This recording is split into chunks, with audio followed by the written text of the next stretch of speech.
오늘 여론조사 숫자 보니까요. 이렇게까지 바뀌었나 싶은 게 있습니다. 바로 호남 얘기입니다. 1위가 안철수 대표가 된 지 꽤 오래됐었는데 좀 바뀌고 있네요. 그 주춤할 수도 있는 그 국면에 대한 그 숫자 하나 보면서 야당 얘기 시작해 보겠습니다. 손 변호사. 네. 굉장히 변화가 큽니다. 그렇습니다. 호남 지역에서의 차기 대선 주자 지지율 조사인데요. 네. 굉장히 큰 변동이 있습니다. 또 5월 첫째 주 이번 그 조사 결과에 따르면 네. 이제 그 국민의당 안철수 대표의 경우에는 12.4%포인트가 지난주에 비해서 하락한 25.5%였고요. 또 반대로 더불어민주당 전 대표인 이제 그 문재인 전 대표 같은 경우에는 네. 무려 6.2%포인트가 상승한 31.3%입니다. 여기가 전국이 아니라 호남이잖아요. 그렇습니다. 호남 그렇죠? 지역인데 이제 그 총선 네. 후에 그 4월 총선 이후에 처음으로 이제 그 문재인 전 대표가 안철수 대표를 제치고 1위에 올라섰다는 그런 호남 지역의 여론조사 결과입니다. 그럼 당연히 묻고 싶습니다. 왜? 무엇 때문에 이런 갑작스러운 변화가 생긴 건지. 물론 이게 모든 것이 다라고 말하기는 조금 빠릅니다만 조사 하나 나온 거잖아요. 전 차장. 그래도 좀 이유가 있을 것 같네요. 사실 총선에 이제 이겼지만 호남에서는 의석을 많이 잃었기 때문에 또 문재인 전 대표가 다시 호남에 가서 사과를 한다거나 아니면 과거에 네. 자기가 했던 호남에서 의석을 얻지 못하면 지지를 받지 못하면 네. 사퇴하겠다. 그 약속을 지키지 않았기 때문에 네. 문재인 전 대표가 잘해서 지지율이 올랐다기보다는 네. 호남에 적자를 놓고 다투고 있는 안철수 대표가 잘 못했기 때문에 상대적인 반사이익을 누렸다. 이렇게 해석할 수 있을 것 같습니다. 이거 문재인 대표는요, 호남에 이 나를 지지해주지 않으면 정치를 떠나겠다 그랬는데, 봐라. 이제 바뀌었다. 난 이제 돌아올 수 있다. 이렇게 얘기할 수 있는 근거가 하나씩 생겨가고 있는 것 같네요. 근거가 생기기 전에 이미 말문을 붙였기 때문에, 네. 제가 볼 때는 네. 자기의 어떤 날개를 하나 더 달아주는 쪽으로 생각하겠지만, 네. 이미 문재인 전 대표는 그 발언을 네. 뒤집어 엎은 거 아닙니까? 그렇죠. 뒤집어 엎은 걸로 보고, 다만 하나 이제 앞으로 대선 그 후보가 되는 과정 속에서 아마 끊임없이 그 질문, 네. 말에 대한 부분에 대해서 질문을 받을 것이고, 네. 그런 면에서 볼 때는 적정한 시점에 문재인 전 대표가 네. 그 발언을 명백하게 취소한다든가 또는 거기에 사과한다든가 그런 과정을 거치는 게 네. 제가 볼 때는 문재인 대표한테는 더 낫지 않을까 하는 생각을 합니다. 근데 저희처럼 이제 정치부 기자들이 이제 그동안 쭉 호남의 표심, 민심을 좀 추적하다 보면 대통령이 될 사람을 좀 전략적으로 미는 흐름이 호남 민심과 표심에서 많이 나왔거든요. 안철수는 안 되겠다. 문재인이 더 가능성이 큰 것 아니냐라고 해석할 여지가 있어요. 그렇게 보니까 총선에서 약진한 뒤에 안철수 국민의당 대표가 좀 말을 좀 가볍게 했다거나 좀 실망스럽게 했다거나 그런 사례가 좀 있었잖아요. 그런 부분이 있죠. 그러니까 박근혜 대통령이 양적 완화가 뭔지 모를 것 같다. 이러면서 웃고, 그러니까 네. 박근혜 대통령에게 각을 세우는 건 좋지만, 네. 이제 비아냥 같은 식으로 이제 국민들이 받아들이게 된다면, 네. 저런 사람밖에 안 됐어? 라고 이제 판단할 수 있는 거고요. 네. 또 이제 너무 경제를 모르는 사람이 청와대에 앉아 있어가지고 경제도 모르고 고집만 세고, 이런 식으로 너무 말을 네. 가볍게 하는 것들이 민심의 어떤 역풍을 불러왔다고 볼 수 있고요. 또 박지원 신임 원내대표가 새누리당에서 국회의장 할 수도 있는 거 아니냐, 이런 부분이 네. 호남 지역에서의 어떤 안티 새누리당에 대한 그런 반감을 가져왔을 수도 있고요. 네. 또 박근혜 대통령이 그 이란 순방을 위해서 이란에 출국했을 때 네. 엄불교 마침 100주년 행사가 있었는데 거기 안 온 거 가지고 거기 왜 이런 행사에 오실 만한데 왜 안 왔지? 이렇게 얘기한 것들이 네. 너무 좀 가볍다. 너무 자만하고 있다. 이렇게 이제 비춰졌기 때문에 안철수 네. 대표의 지지율이 잠시지만 일단 급락한 것으로 그렇게 해석이 되고 있습니다. 이 조사 시점을 보면요. 5월 2일, 3일, 4일인데 결국 김종인 비대위 대표 체제가 오늘 딱 100일인데 그 100일 동안의 비대위를 마무리하면서 김종인은 나가고 문재인이 전면에 서는 그런 구도 속에 이루어진 거거든요.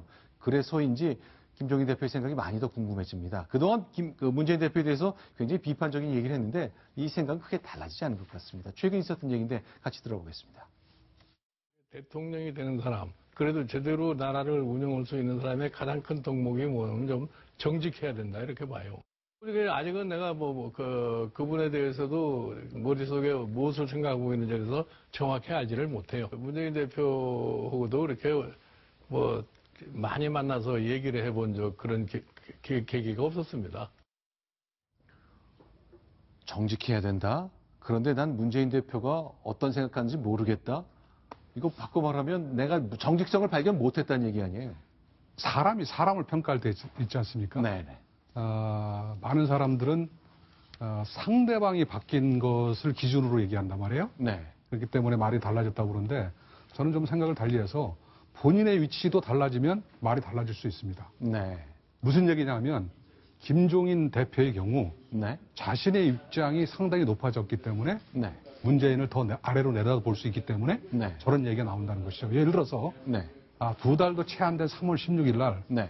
김종인 대표는 관훈클럽에서 문재인 전 대표를 평가해달라는 말을 듣고 네.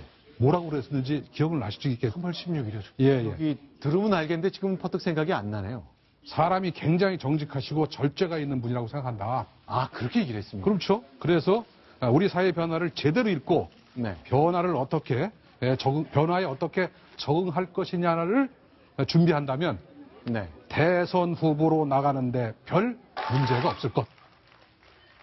이라고 분명히 얘기했습니다. 3월 16일 날 김종인 당시 비대위 대표는 문재인 전 대표를 놓고 정직한 사람이라 그랬죠. 그렇죠. 네, 정직하시고 절제가 있는 분이다. 그리고 네. 조금 더 사회 변화에 능동적으로 대처한다면 대통령 후보로 나가는 데 대해서 별 문제가 없다고 분명히 얘기했는데 네. 지금 무슨 생각을 하고 있는지도 모르겠다고 얘기하는 것이 불과 네. 2달도 안 됐다. 그 2달도 안 됐을 때 문재인 씨는 바뀐 게 아무것도 없다. 네. 누가 바뀌었냐? 저는 김종인 비대위 대표가 바뀌었다. 역시 일당을 만든 그 총선 그렇죠. 결과겠죠. 그다음에 또 본인의 생각이 네.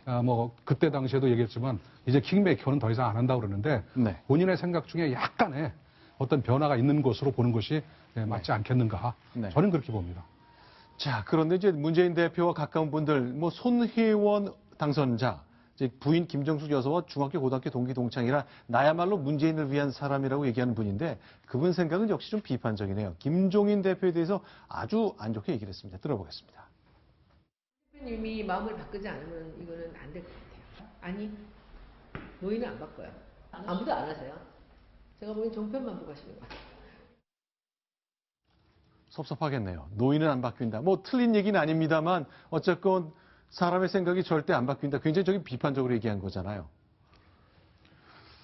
많은 분들이 더불어민주당에서 모셔올 때와 또 공천 줄 때와 공천이 끝났을 때 총선 전과 후의 말이 많이들 달라져서 네. 어떤 게 진실한 그 사람들의 마음이고 모습인 것인지 네. 정말 종점을 잡을 수가 없어서 정치가 원래 저런 것인지 하는 네. 생각이 저도 들고요. 제 네. 주위에서 저한테 물어보는 많은 일반인들도 그렇게 좀 정치에 대해서 그래서 좀 폄하하고 그러는 것 같습니다. 네. 손혜원 씨 같은 경우는 지금 네. 여기 자막에도 나오지만 예전에 했던 얘기하고 전혀 다른 얘기를 하고 있는데 그렇죠. 우선 저 국회의원 당선자로서 어떤 존재감 네. 이런 것 때문에 자기의 속마음 예전에는 어시스턴트 아니었습니까? 네. 홍보본부장이라는 것이 대표들 또는 상당히 유력한 국회의원들의 뜻을 받들어서 결국은 당을 어떻게 선전할 것인지 네. 이것을 하는 그런 업무에서 이제는 한 사람의 어떤 그 정치인으로서 섰기 때문에 네. 하고 싶은 말을 예전에 못했던 걸 한다는 그런 측면도 있지만 저는 또 거꾸로 보면은 네. 저 손혜원 씨 같은 경우에 가장 제가 볼 때는 앞으로 네. 신경을 써야 될 사람이 난 정청래 의원이라고 옛날부터 얘기를 네. 했는데 지금 정청래 의원 같은 경우는 지금 네. 4년 동안 자신의 분신을 그냥 그 지역구에다가 내보냈다는 생각을 엄청나게 갖고 있을 텐데 손혜원 씨는 4년 동안 만약에 국회 활동을 한 다음에 순순히 그 지역구를 그럼 내줄 것인지 이런 부분에 있어서 제가 볼 때는 앞으로 흥미가 진진합니다, 사실은. 알겠습니다.